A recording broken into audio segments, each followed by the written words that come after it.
El 24 de marzo se ha transformado en una fecha realmente importante para la Iglesia Católica. En 1797, un 24 de marzo, nace Antonio Rosmini, beato y una de las mentes más importantes de Europa en el siglo XX, sobre todo vinculada con el pensamiento cristiano. Y el 24 de marzo, pero de 1980, es asesinado en plena misa, en plena Eucaristía, Monseñor Óscar Arnulfo Romero, hoy santo de la Iglesia y una de las sensibilidades más importantes de la Iglesia Católica en el siglo XX.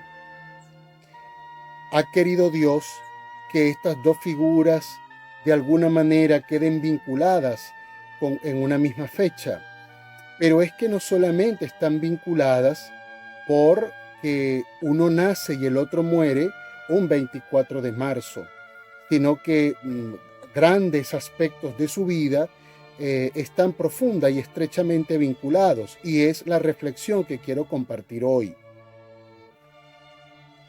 Antonio Rosmini fue un hombre perseguido por la propia Iglesia, silenciado por la propia Iglesia, y sus últimos años fueron un verdadero calvario, en gran medida por responsabilidad de la propia Iglesia. Monseñor Óscar Romero fue también un perseguido de la Iglesia, en un primer momento perseguido porque su pensamiento era muy ortodoxo, era muy estricto, y las generaciones más jóvenes de la Iglesia salvadoreña no le tenían especial aprecio, sobre todo aquellas vinculadas con los jesuitas. Y luego, cuando asume la responsabilidad de ser el arzobispo del Salvador, cuando conoce las penurias por las cuales atravesaba el pueblo, sin duda asumió posiciones que no fueron en modo alguno populares para la jerarquía de la Iglesia, causando gran incomodidad y por supuesto su persecución. Persecución que ellos tuvieron muy en cuenta, que ellos conocían y sentían. Sin embargo, su convicción en la fe católica les dio las fuerzas suficientes para poder soportar. Pero es que no solamente fue que soportaron, porque conociendo algunas sensibilidades del mundo que comparto, del mundo de hoy, muchos se hubiesen salido, muchos se hubiesen ido a las iglesias protestantes, como ocurre cuando uno escucha hablar a algunos hermanos católicos que hoy están en otras iglesias, preguntándoles el porqué de estos cambios, por qué cambiarse de una iglesia para otra, en cuanto a lo que esto representa, la fe representa para la propia identidad del cristiano, del católico. Uno escucha unos argumentos que uno puede respetar sin duda, pero que no puede compartir porque no parecen tener mucha solidez. Bueno, estos dos hombres, que repito, perseguidos de manera fuerte por la Iglesia, se mantuvieron siempre firmes en una convicción que es donde nosotros realmente parece que fallamos, ¿no? Pero no solamente en la convicción de ser católicos, es en la convicción en nuestros propios principios, en nuestras propias creencias. Sin duda, este temple, este carácter de estos dos hombres hoy resultan ser ejemplares. Tienen que ser ejemplares, porque a pesar de estas persecuciones, de haber sido mal puestos, hay documentación que afirma que incluso tanto Antonio Rosmini como Óscar Romero fueron mal puestos ante el Santo Padre, ante el Papa, cada uno el Papa correspondiente.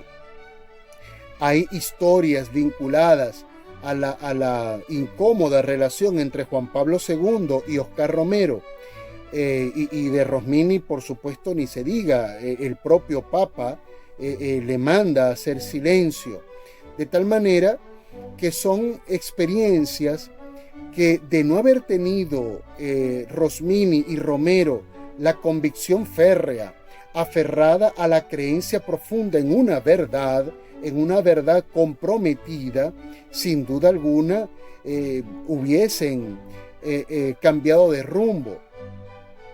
Y esto y se vuelven hoy estos dos hombres un ejemplo, porque a raíz de este fenómeno que llamamos posmodernidad, en la cual se hace referencia a que los grandes relatos se caen por su propio peso. ¿Cuáles son estos grandes relatos? Bueno, los relatos que de alguna manera han dado forma a un pensamiento, a un modo de vida, que es un gran relato. La democracia es un gran relato, ¿no? Unos principios sólidos, o que se presumían sólidos, y que a partir del momento en que comienza a transitar la posmodernidad, a deconstruir todo, comienza en ese proceso a debilitar estos grandes relatos, que eran los que servían de base a una cultura, a una forma de pensar. Los cambios, sin duda, las transformaciones, sin duda, son positivas, y yo particularmente no me opongo a ello. Pero, digamos, lo sensato sería hacer una transformación con pie firme, con bases sólidas. Pero cuando esta transformación se hace sobre argumentos superficiales, obviamente estoy cambiando la solidez por lo líquido, que sin duda cabe en cualquier parte, y al caber en cualquier parte, esto significa que sus fundamentos no son para nada sólidos, sino que cualquier brisa la puede llevar. Antonio Rosmini y Oscar Romero comprendían perfectamente que la vida, que el convivir con otros se sustentaba sobre la base de unos deberes y unos derechos. Pero de un tiempo para acá hemos estado tan concentrados en defender derechos que se nos olvidó que había que cumplir deberes, y que estos derechos dependían de los deberes, y los deberes dependen de los derechos. Sin embargo, nos olvidamos de los deberes, y es allí justamente donde estas dos figuras, con su ejemplar vida, con su pensamiento, con su obra, nos hacen hoy un llamado. El llamado de ser coherentes con los deberes que como cristianos tenemos, los deberes que como ciudadanos tenemos, porque en otro aspecto donde Romero y Rosmini tienen mucha similitud, es que en ningún caso, en ningún momento, bajo ninguna circunstancia, ellos renunciaron a los deberes que como ciudadanos tenían. Así que estamos en la semana del 24 de marzo, pero de 2021. Y yo traigo a colación estas dos enormes figuras que sin duda son ejemplos para el cristiano de hoy, para el ciudadano de hoy. Dos figuras sólidas, firmes, convencidas en su fe y en seguir los pasos de Cristo, que nos enseña la Santa Iglesia Católica, que es madre, maestra y experta en humanidad. Paz y bien para todos.